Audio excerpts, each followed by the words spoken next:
ناس، اللہ رب العزت نے یہاں پر لفظ ناس ارشاد فرمایا ہے۔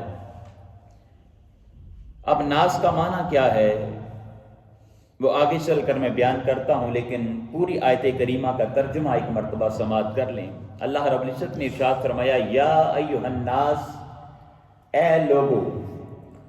کلوا مما فی الارض حلالا طیبا، اس زمین کے اندر فقط وہی کھانا جو ہم نے تمہارے لیے حلال کیا ہے، جو رزق حلال ہے جو ہم نے تمہارے لیے حلال کیا ہے، فقط وہی کھانا۔ اور پھر اللہ رب العزت نے آگے اسی آیت کریمہ کے آخر میں ارشاد فرمایا، وَلَا تَتَّبِعُوا خُطُوَاتِ الشَّيْطَانِ، اور شیطان کی پیروی نہ کرنا، إِنَّهُ لَكُمْ عَدُوٌّ مُبِينٌ، بے شک شیطان اے بندے، اے انسان، تمہارا کھلا دشمن ہے۔ اب آئیے اسی لفظ کی طرف بڑھتے ہیں۔ اللہ رب العزت نے جب رزق حلال کی بات بیان فرمانا چاہی تو رب کائنات نے یہاں پر لفظ جو استعمال فرمایا وہ ہے الناس، یا ایھا الناس۔ ناس کا اردو زبان کے اندر معنی ہوتا ہے اے بندے، لوگوں کو ناس کہا جاتا ہے۔ یاد رکھیں قرآن کریم کے اندر اللہ رب العزت نے مختلف اسلوب بیان کیے ہیں۔ خالق جب بھی کوئی بات بیان فرمانا چاہتا ہے اس قرآن کریم کے اندر تو مختلف طریقے اللہ رب العزت استعمال فرماتا ہے۔ کہیں فرماتا ہے یا ایھا الذین آمنوا، اے ایمان والو، ایمان والے کہہ کر اللہ پاک آگے کوئی بات اپنی فرما دیتا ہے۔ اور کہیں پر اللہ رب العزت ارشاد فرماتا ہے قل۔ اب اس بات کے اندر فقط خطاب حضور نبی کریم صلی اللہ علیہ وآلہ وسلم آپ سے ہوتا ہے، محبوب قل، آپ فرما دیجئے۔ اللہ پاک آقا علیہ الصلوۃ والسلام کو کوئی بات ارشاد فرماتا ہے، پھر حضور نبی کریم صلی اللہ علیہ وآلہ وسلم اس بات کو لوگوں کے سامنے بیان کرتے ہیں۔ اب یہ جو پہلا لفظ میں نے استعمال کیا، یا ایھا الذین آمنوا، اے ایمان والو، اب ایمان والوں میں یاد رکھیے فقط وہی لوگ آئیں گے کہ جو کلمہ پڑھنے والے ہیں، جو مسلمان ہیں، جنہوں نے کلمہ پڑھا، اللہ رب العزت کی ذات کو مانتے ہیں،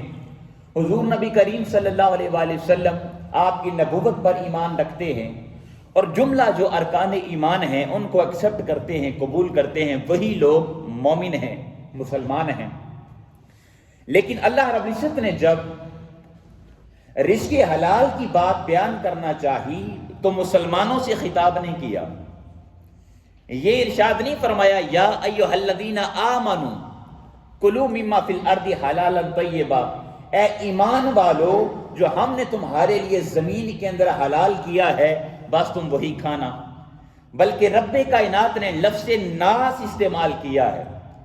یعنی اے لوگو۔ یاد رکھیں لوگوں کے اندر مسلمان بھی آتے ہیں، لوگوں کے اندر سکھ بھی آتے ہیں، لوگوں کے اندر عیسائی بھی آتے ہیں، یہودی بھی آتے ہیں، ہندو بھی آتے ہیں۔ گویا کہ کسی انسان کا کسی بھی مذہب سے تعلق ہے،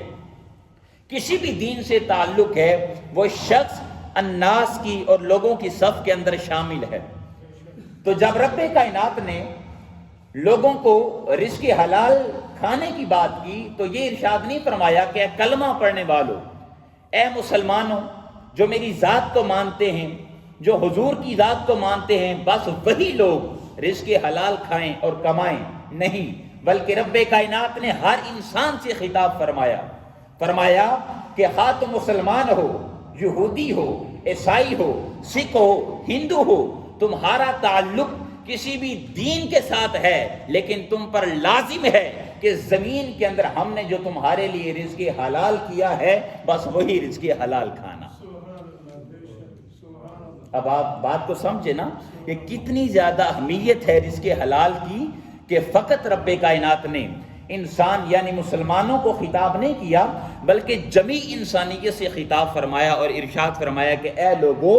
رزق حلال کھانا جو زمین کے اندر ہم نے تمہارے لیے حلال کیا ہے۔ دوسری بات، اب یہاں پر بیٹھے کسی شخص کے ذہن کے اندر یہ سوال آ سکتا ہے کہ علامہ صاحب اگر کوئی ہندو ہے، کوئی سکھ ہے، کوئی یہودی ہے، عیسائی ہے، وہ بندہ اگر رزق حلال کھائے گا تو اس کو فائدہ کیا ہوگا؟ مسلمان رزق حلال کھائے تو یہ تو بات سمجھ میں آتی ہے کہ مسلمان رزق حلال کھائے گا تو اللہ پاک اس کو اجر عطا فرمائے گا۔ مفسرین بیان کرتے ہیں کہ اگر کوئی شخص ہندو ہے، سکھ ہے، عیسائی ہے، مسلمان نہیں ہے اور کسی اور دین اور مذہب سے تعلق رکھتا ہے، اگر وہ بندہ رزق حلال کماتا ہے اور کھاتا ہے تو ممکن ہے کہ اللہ پاک اس انسان کو ایمان کا نور عطا فرما دے۔ اب میری بات کو سمجھ رہے ہیں نا؟ اللہ رب العزت اس کو ایمان کا نور عطا کر دے، یعنی خالق کائنات اس کو یہ توفیق عطا کر دے کہ وہ شخص کلمہ پڑھ کر دائرہ اسلام میں داخل ہو جائے۔ یعنی اتنی زیادہ اہمیت ہے رزق حلال کمانے کی اور کھانے کی۔ اور آگے ارشاد فرمایا وَلَا تَتَّبِعُوا خُطُوَاتِ الشَّیطان، اور شیطان کی پیروی نہ کرنا۔ آپ دیکھیں پہلے اللہ پاک نے ارشاد فرمایا رزق حلال کمانا اور کھانا، اور ڈائریکٹلی دوسری بات کیا ہے ارشاد فرمائی کہ شیطان کی پیروی نہ کرنا۔ اس کا مطلب کیا ہے؟ مفسرین بیان کرتے ہیں، مترجمین بیان کرتے ہیں کہ اس کا مطلب یہ ہے جو بندہ رزق حلال نہیں کھاتا، رزق حرام کماتا ہے اور اپنے بیوی بچوں کا پیٹ پالتا ہے، اس کا مطلب یہ ہے کہ وہ بندہ خالق کائنات کی پیروی نہیں کر رہا بلکہ شیطان کی پیروی کر رہا ہے۔ بات سمجھ رہے ہیں نا؟ اب ہم ایک طرف تو اپنے آپ کو مسلمان کہیں، ایک طرف تو ہم اپنے آپ کو مومن کہیں، حضرت صاحب ایک طرف تو ہم کلمہ پڑھنے والے اپنے آپ کو کہیں، لیکن دوسری طرف ہمارے مال کے اندر حرام کی بھی ملاوٹ ہو رہی ہو، تو اس کا مطلب یہ ہے کہ ہم نام کے مسلمان ہیں لیکن اصل میں ہم شیطان کی پیروی کر رہے ہیں۔ تو خدارا ہمیں اس چیز سے بھی اپنے آپ کو بچانے کی ضرورت ہے۔ پھر دوسری آیت کریمہ سورہ النحل کی آیت نمبر 114 میں اللہ رب العزت نے ارشاد فرمایا فَكُلُوا مِمَّا رَزَقَكُمُ اللَّهُ حَلَالًا طَيِّبًا، اور زمین کے اندر جو ہم نے تمہارے لیے رزق دیا ہے تمہیں، فقط اس رزق میں سے تم رزق حلال ہی کھانا۔ اب اس آیت کریمہ کے اندر ایک لفظ ہے، اس لفظ کو میں آپ کے سامنے بیان کرنا چاہتا ہوں۔ ارشاد فرمایا فَكُلُوا مِمَّا رَزَقَكُمُ اللَّهُ مِنْ آپ اس لفظ پر غور کیجئے گا۔ اگر ہم میں سے جو افراد سعودی عرب یا کسی عربی کنٹری وہاں پر رہ کر آئے ہیں وہ ان باتوں سے واقف ہیں، جانتے ہیں۔ ارشاد فرمایا مما، اصل میں لفظ ہے یہ مما نہیں ہے، اصل میں من ما ہے، من ما، میم نون اس کو الگ کر لیں اور ما اس کو الگ کر لیں، من ما، اصل میں یہ من ما تھا، لیکن اللہ رب العزت نے یہاں پر لفظ کے استعمال فرمایا ہے من ما۔ یہ قرآن کریم کا اعجاز ہے، یہی قرآن کریم جو اللہ رب العزت نے قلب مصطفیٰ پر نازل کیا ہے، اس کو یہی اعجاز ہے۔ یہ قرآن اسی لیے کہتے ہیں کہ یہ معجزہ ہے رب کا، کہ اتنی بڑی بات ہوتی ہے، تفصیل کے ساتھ بات ہوتی ہے، لیکن خالق کائنات جب اس کو بیان کرنا چاہتا ہے تو ایک آیت کریمہ کے اندر ہی پوری بات کو بیان فرما دیتا ہے۔ یہ قرآن کا اعجاز ہے، اس لیے کہتے ہیں کہ قرآن کریم یہ معجزہ ہے۔ حاضرین محترم، ارشاد فرمایا مما، رزق میں سے، اللہ کے رزق میں سے فقط وہی کھانا جو تمہارے لیے حلال ہے، تمہارے لیے پاکیزہ ہے، تمہارے لیے طیب ہے۔ منما، اب منما لفظ استعمال کرنے کا اللہ رب العزت کے ایک مقصد ہے، اور مقصد یہ ہے کہ خالق انسان کو یہ بتانا چاہتا ہے، اس بندے کو یہ بتانا چاہتا ہے کہ اے بندے، کہیں تو یہ نہ سمجھ لینا کہ یہ جو آج تمہارے پاس مال و دولت ہے اس کا مالک تو خود ہے۔ آج یہ جو تمہارے پاس اللہ رب العزت کا دیا ہوا رزق ہے، مال و دولت ہے، جائیدادیں ہیں، بینک بیلنس ہیں، کبھی بھی ذہن کے اندر یہ گمان مت کرنا کہ یہ میرا اپنا ذاتی ہے، بلکہ رب کائنات نے ارشاد فرمایا کہ اگر خالق کائنات تمہیں یہ توفیق عطا نہ کرتا، تمہیں صحت عطا نہ کرتا، تمہیں ہنر، تمہیں صلاحیت عطا نہ کرتا، تو تم کسی کام کے بھی نہیں تھے، اور تمہاری کیا مجال کہ مال و دولت اور اس جائیداد کو اکٹھا کر سکو۔ تو اللہ رب العزت کا یہاں پر یہ جو لفظ من ما ہے، اس کو استعمال کرنے کا یہ مقصد ہے کہ اے بندے، تمہارے پاس جو کچھ ہے اپنے ذہن کے اندر، بس اللہ رب العزت کے بارے میں یہ عقیدہ پختہ رکھنا کہ آج رب نے مجھے جو عطا کیا ہے، آج میرے پاس زمینیں ہیں، آج میرے پاس جائیداد ہے، اور مارکیٹس ہیں، پلازے ہیں، مال و دولت ہے، اولاد ہے، صحت ہے، ہنر ہے، صلاحیت ہے، یہ جو کچھ ہے اس میں میرا کوئی کمال نہیں ہے، یہ جو کچھ بھی مجھے عطا ہوا ہے یہ عطا کرنے والی ذات کا نام ہے اللہ رب العزت، خالق کائنات کی ذات ذی وقار ہے۔ پھر اسی طرح دوستان ذی وقار تیسری آیت کریمہ رزق حلال کے متعلق اللہ رب العزت نے سورہ المائدہ آیت نمبر 88 ارشاد فرمایا وَقُلُوا مِمَّا رَزَقَكُمُ اللَّهُ حَلَالًا طَيِّبًا وَاتَّقُوا اللَّهَ الَّذِي أَنْتُمْ بِهِ مُؤْمِنُونَ۔ یہاں پر بھی رب کائنات نے وہی بات بیان فرمائی ہے کہ اللہ رب العزت نے جو تمہیں رزق عطا کیا ہے اور جو تمہارے لیے رزق حلال کیا ہے، بس اسی رزق میں سے کھانا۔ اب آیات کریمہ کو تھوڑا سا یہاں پر رکھیے، اب میں چاہتا ہوں کہ چند احادیث مبارکہ بھی آپ کے گوش گزار کروں۔ حضور نبی کریم صلی اللہ علیہ وآلہ وسلم کی حدیث پاک ہے، اور اس حدیث پاک کو امام احمد بن حنبل نے روایت کیا ہے، اور اس کو روایت کرنے والے صحابیوں کا نام ہے رافع بن خدیج رضی اللہ تعالیٰ عنہ۔ آپ نے روایت کیا، آقا علیہ السلام سے ایک سوال ہوا، حضور سے ایک کویسچن پوچھا گیا، آقا علیہ السلام سے پوچھا گیا یا رسول اللہ صلی اللہ علیہ وسلم ای الکسب اطیب، یا رسول اللہ سب سے پاکیزہ رزق کون سا ہے، سب سے پاکیزہ، سب سے طیب اور سب سے جو پاک رزق ہے وہ کون سا ہے؟ آقا علیہ السلام نے ارشاد فرمایا عمل الرجل بیدہ وکل بیع مبرور، ارشاد فرمایا سب سے پاکیزہ رزق وہ ہے جو انسان اپنے ہاتھوں سے کماتا ہے۔ اب بات سمجھ گیا نا، جو انسان اپنے ہاتھوں سے کماتا ہے، مثلا رب کائنات نے کسی انسان کو کوئی صلاحیت عطا کی، وہ گاڑیوں کا کام جاننے والا ہے،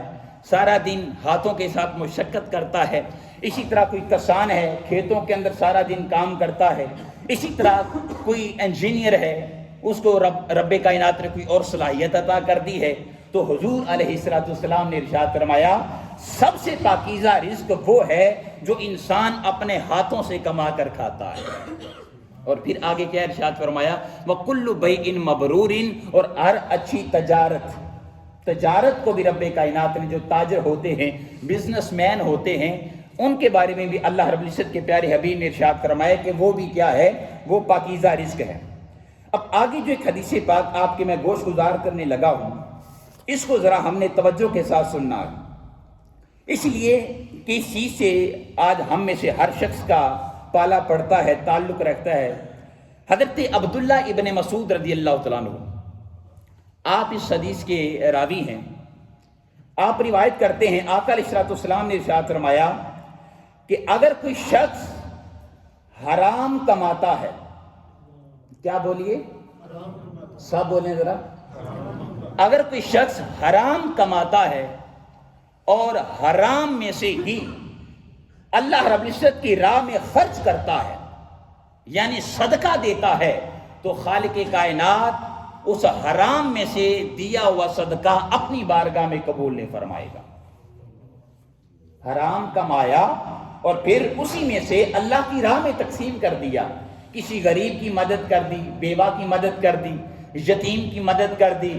مسجد کو دے دیا، اللہ کا کوئی بھی راہ ہے، کام ہے، اس راہ خدا میں اگر کوئی انسان حرام کما کر دے گا تو وہ صدقہ بولیے اللہ پاک اپنی بارگاہ میں قبول فرمائے گا؟ جی، اس کو قبول نہیں کیا جائے گا۔ پھر آگے ارشاد فرمایا کہ پھر وہ انسان حرام کماتا ہے اور اپنے بیوی بچوں پر خرچ کرتا ہے۔ بیوی بچوں پر خرچ کرنا یاد رکھیے یہ صدقہ ہوتا ہے، اور سب سے افضل صدقہ ہوتا ہے جو انسان اپنے بیوی بچوں کی ضروریات پر خرچ کرتا ہے۔ لیکن یہاں پر کیا ارشاد فرمایا، یہ وہ تو رزق حلال کی بات ہے نا، رزق حرام کے بارے میں حضور نے ارشاد فرمایا کہ اگر کوئی شخص رزق حرام کمائے اور پھر اپنے بیوی بچوں پر خرچ کرے تو خالق کائنات اس میں سے برکت کو اٹھا لیتا ہے، وہاں پر پھر برکت کا نزول نہیں ہوتا۔ پچھلے جمعۃ المبارک پر بھی میں نے آپ کے گوش گزار کیا تھا،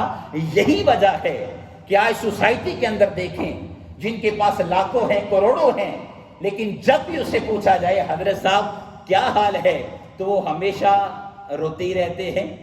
گلا شکوہ کرتے رہتے ہیں۔ لیکن وہ لوگ جن کے پاس آمدن کم ہے، تنخواہ کم ہے، لیکن خالق کائنات وہاں پر اپنی برکات کا نزول فرماتا ہے، جب بھی ان سے پوچھیں حضرت صاحب کیا حال ہے تو ایک ہی جواب دیتے کہ اللہ کا بڑا شکر ہے۔ ایسی بات ہوتی ہے یا نہیں؟ اب آئے روز اپنے سوسائٹی میں، اپنے محلے میں، معاشرے میں یہ دیکھتے ہیں۔ تو آقا علیہ الصلوۃ والسلام نے ارشاد فرمایا کہ اگر کوئی شخص رزق حلال کمائے گا اور اپنے بیوی بچوں کی کفالت کرے گا، ان پر خرچ کرے گا تو اس کے اندر برکت نہیں ہوگی۔ اور پھر فرمایا کہ اگر کوئی شخص رزق حرام کماتا ہے، اس نے بینک بیلنس بنا لیا رزق حرام سے، جائیدادیں بنا لی، کاروبار بنا لیا، اور اسی دوران وہ بندہ بغیر توبہ کے اس دنیا سے رخصت ہو گیا، اس دنیا سے چلا گیا، تو آقا علیہ الصلوۃ والسلام نے ارشاد فرمایا کہ وہ شخص جو اس نے اپنے لیے وہ مال و دولت اکٹھا کیا تھا، جو اس نے وراثت چھوڑی ہے، وہ اپنے لیے آگ میں اور زیادہ اضافے کا سبب بنے گی۔ یعنی اس نے حرام تو کمایا، جہنم کی آگ میں تو اس نے جلنا ہی تھا، لیکن جو اپنے بیوی بچوں کے لیے وراثت چھوڑ گیا، رزق حرام چھوڑ گیا، وہ اس کے لیے آگ میں اور زیادہ اضافے کا سبب بنے گی۔ لہذا حاضرین محترم خدا را، آج ہمیں لمحہ لمحہ میں کہہ رہا ہوں کہ اپنے گریبان میں جھانکنا چاہیے، اپنے اعمال پر نظر ثانی کرنے کی ضرورت ہے کہ میں جہاں پر کام کر رہا ہوں، آیا کہ وہاں سے میں رزق حرام کما رہا ہوں یا حلال کما رہا ہوں۔ اور ایک ایک چیز کو پھونک پھونک کر چلیے، یہ چند دنوں کی زندگی ہے دوستان زیبا کار، اور انسان اس مغالطے میں نہ مارا جائے۔ آج ہم انسان ہیں نا، اور ہم یہی اپنے ذہن کے اندر اور یہ مائنڈ بنا کے بیٹھے ہوئے اس دنیا پر کہ شاید ہم نے اس دنیا سے رخصت نہیں ہونا، ہم نے دنیا میں رہنا ہے۔ حالانکہ آئے روز ہم اپنے کندھوں پر جنازے اٹھاتے ہیں، ہمارے رشتہ دار اس دنیا سے رخصت ہو رہے ہیں، لیکن جو ہی ہم قبرستان کے اندر اس کو دفن کرتے ہیں، اوپر مٹی ڈال کر اپنے گھر کو واپس لوٹتے ہیں، تو پھر ہم دنیا کے اندر